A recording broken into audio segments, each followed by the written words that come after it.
Hello everyone, welcome to Toppers Vision. तो आज हम क्या पढ़ने वाले हैं?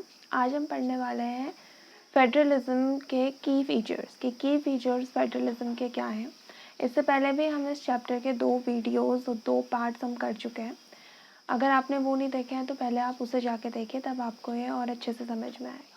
So let's start today's topic, that is की फीचर ऑफ फेडरलिज्म। अब हमने फेडरलिज्म पढ़ा था कि फेडरलिज्म क्या होता है। तो फेडरलिज्म क्या होता है, जैसे बताया था कि सेंट्रल गवर्नमेंट है, सेंट्रल गवर्नमेंट तो होगी और इसके साथ साथ इसके और बाकी पावर जो होगी ये और उसमें भी डिवाइड होगी, जैसे कि स्टेट गवर्नमेंट में और रीजनल गवर्नमेंट में। इस तरीके से पावर का डिवीजन होगा, दैट इज़ फेडरलिज्म। ये हमने पढ़ा था, ठीक है। तो इन डेप्थ अगर आपको इस चीज़ को देखना है तो चेक अवर प्रीवियस वीडियोस। सो अब क्या है कि फेडरलिज्म के फीचर्स क्या क्या होते हैं। तो पहला तो फीचर्स यही है कि 2 और मोर लेवल्स और टायर्स ऑफ गवर्नमेंट, यानी कि क्या होगा, जैसा कि अभी मैंने आपको बताया कि इसमें क्या होगा, एक ही लेवल नहीं होगा, ये अलग अलग लेवल पे डिवाइडेड है। देखो, this is the first level, फिर ये स्टेट गवर्नमेंट आती है, फिर स्टेट गवर्नमेंट के बाद फिर रीजनल गवर्नमेंट आती है, ठीक है। तो इस तरीके से होता है, यानी कि हमारे पास क्या होता है, एक से 2 या 2 से ज़्यादा क्या होते हैं, लेवल्स होते हैं, levels which is also known as tiers of governments. Okay, तो अब हमारा सेकेंड पॉइंट क्या है, सेकेंड फीचर क्या है? सेकेंड फीचर ये है कि different form of government governs the same citizen. ऐसा नहीं है कि ये अलग अलग लोगों को गवर्न कर रहे हैं, सिटीजन तो एक ही है। जैसे ये हमारी कंट्री है, तो इसमें रहने वाले लोग जो हैं वो सिटीजन्स तो सेम ही हैं, लेकिन क्या है, लेकिन हर एक टायर का अपना क्या होगा, कुछ मैटर्स में अपना अधिकार होगा, वो अपना फैसला ले सकते हैं कुछ स्पेसिफिक मैटर्स में। जैसे कि अगर टैक्स रिलेटेड कोई भी मैटर्स है, या एडमिनिस्ट्रेशन से रिलेटेड कोई भी मैटर्स हैं, या लेजिस्लेशन से रिलेटेड कोई भी मैटर्स हैं, तो इसमें हर एक जो लेवल ऑफ गवर्नमेंट है उनका अपना अधिकार होगा, उनके पास फैसला लेने का अपना अधिकार होगा कुछ मैटर्स में। जैसे कि ये 3 मैटर्स हो गए, ये एग्जाम्पल के तौर पे आपको दिए गए हैं। ओके, सो क्या है कि सिटीजन तो सेम ही है, लेकिन क्या है कि हर एक जो लेवल की जो गवर्नमेंट है उनको अपना अधिकार है कुछ मैटर्स में फैसला लेने का, ठीक है। So this is your second feature of federalism. So now coming to the third feature of federalism. What is the third feature of federalism? कि जो अब ऐसा नहीं है कि ये अपने मन से बन गए हैं, कि इन्होंने बोला कि ये लो, ये सेंट्रल गवर्नमेंट है, तुम्हें बोल दिया तुम स्टेट गवर्नमेंट हो, उसके बाद रीजन। ऐसा नहीं है कि सिर्फ मुंह से बोली गई चीज़ है। इनकी जो एग्जिस्टेंस है और इनकी जो भी इनके पास अथॉरिटी है, जो भी इनके पास पावर है, दैट इज कॉन्स्टिट्यूशनली गारंटेड। ये कॉन्स्टिट्यूशनली गारंटेड है, दैट मीन्स इनको ये क्या है, कॉन्स्टिट्यूशन में मेंशन्ड है इनकी अथॉरिटी और इनकी एग्जिस्टेंस, वो गारंटी करता है। कौन गारंटी करता है? हमारा कॉन्स्टिट्यूशन। ओके, ऐसा नहीं है कि अपने मन से किसी ने बोल दिया कि हाँ ये है तो ये हो गया, ऐसा नहीं होता। तो ये फेडरलिज्म का थर्ड फीचर है। और दूसरा क्या है कि fundamental provisions of the constitution can't be changed unilaterally by one level of government, ठीक है।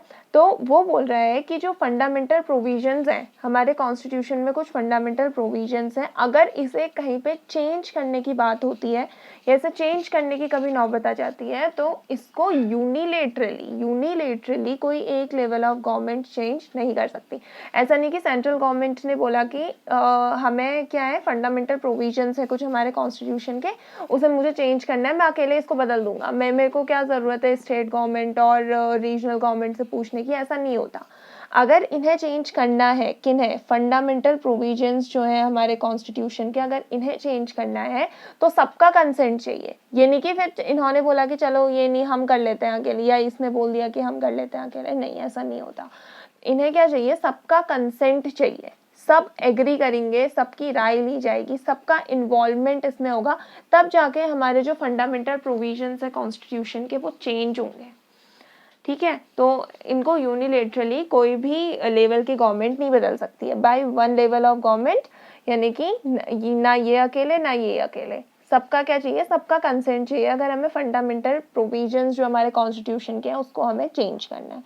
Okay, so this is your fourth point. Now fifth जो इसका की फीचर है वो क्या है? Federal system has dual objective.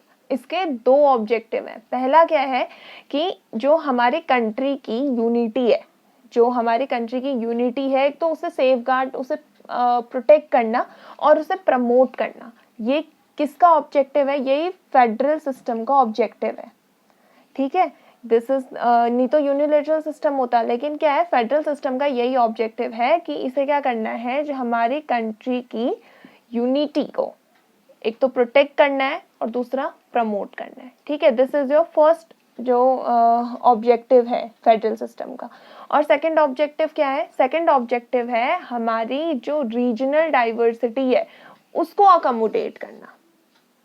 ठीक है, हमारी रीजनल डाइवर्सिटी को अकोमोडेट करना ये इस फेडरल सिस्टम का ऑब्जेक्टिव है। Okay, so now coming to the last point, that is court have the power to interpret constitution and powers of different tiers of governments. ये हमारे कोर्ट के पास ये पावर है कि वो कॉन्स्टिट्यूशन को इंटरप्रेट कर सकती है। कॉन्स्टिट्यूशन के साथ साथ जो डिफरेंट टायर्स ऑफ गवर्नमेंट के पास पावर्स है ना, उन्हें भी इंटरप्रेट करने का जो राइट है वो हमारी कोर्ट्स को है। ठीक है, so this was all about your features of federalism. So in summary अगर मैं शॉर्ट में आपको बताऊं तो सबसे पहला तो यही है कि जो उसकी डेफिनेशन में भी था कि 2 और मोर लेवल्स ऑफ गवर्नमेंट होंगी, ये सेम सिटीजन को गवर्न करेंगे, लेकिन कुछ स्पेसिफिक मैटर्स में इनके पास अपना जुरिस्डिक्शन, अपने अधिकार होते हैं। जैसे टैक्स रिलेटेड मैटर्स हो गए, एडमिनिस्ट्रेशन का मैटर हो गया, लेजिस्लेशन का मैटर हो गया, तो इस चीज़ में इसके अपने अधिकार होंगे, ये अपने अकॉर्डिंग उस चीज़ में फैसला कर सकती है। ठीक है, थर्ड जो हमारा इसका फीचर था वो ये था कि ये कॉन्स्टिट्यूशनली गारंटेड है। ऐसे ही किसी ने नहीं बोल दिया, ये कॉन्स्टिट्यूशनली गारंटेड है। कॉन्स्टिट्यूशन में सारी चीज़ें मेंशन होंगी, इनकी एग्जिस्टेंस और इनकी जो भी अथॉरिटी है, जो भी इनके पास पावर है, वो हमारी कॉन्स्टिट्यूशन में मेंशनड होगी। कॉन्स्टिट्यूशनली इनको मिली हुई है ये चीज़। ठीक है, और फोर्थ हमारा फीचर है कि जो फंडामेंटल प्रोविजंस अगर कभी चेंज करने की बात आती है, जो हमारे कॉन्स्टिट्यूशन के फंडामेंटल प्रोविजंस हैं, उन्हें हम यूनिलेटरली, कोई भी लेवल की गवर्नमेंट ऐसा नहीं है कि उसने बोल दिया कि हम बदल देते हैं, नहीं, उसमें हर एक लेवल की जो गवर्नमेंट है उसका कंसेंट चाहिए। तीनों लेवल की जो गवर्नमेंट है उनका कंसेंट चाहिए, तभी जाके वो चेंज हो सकता है। यूनिलेटरली इसे कोई नहीं बदल सकता। ठीक है, सो जो हमारा फिफ्थ ऑब्जेक्टिव है, फिफ्थ फीचर है सॉरी इसका, वो क्या है कि फेडरल सिस्टम के दो ऑब्जेक्टिव हैं। पहला कि हमारी कंट्री की यूनिटी को प्रोटेक्ट करना और प्रमोट करना, और दूसरा कि रीजनल डाइवर्सिटी को अकोमोडेट करना। This is the second feature of our federal system.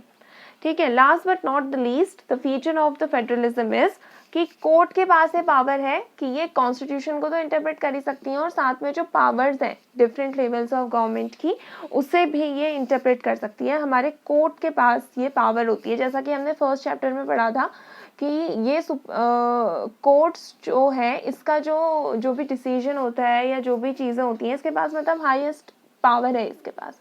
तो यही चीज़ यहाँ पे भी बोली गई है कि ये क्या कर सकती है, इसको कॉन्स्टिट्यूशन को इंटरप्रेट करने की तो पावर है ही, और दूसरा कि जितनी भी पावर हमारे डिफरेंट टाइप्स ऑफ गवर्नमेंट्स के पास है, उसे भी इंटरप्रेट करने की पावर्स हमारी कोर्ट के पास है। ठीक है, so this was all about your the features of federalism. For the next remaining parts, please stay tuned. Thank you.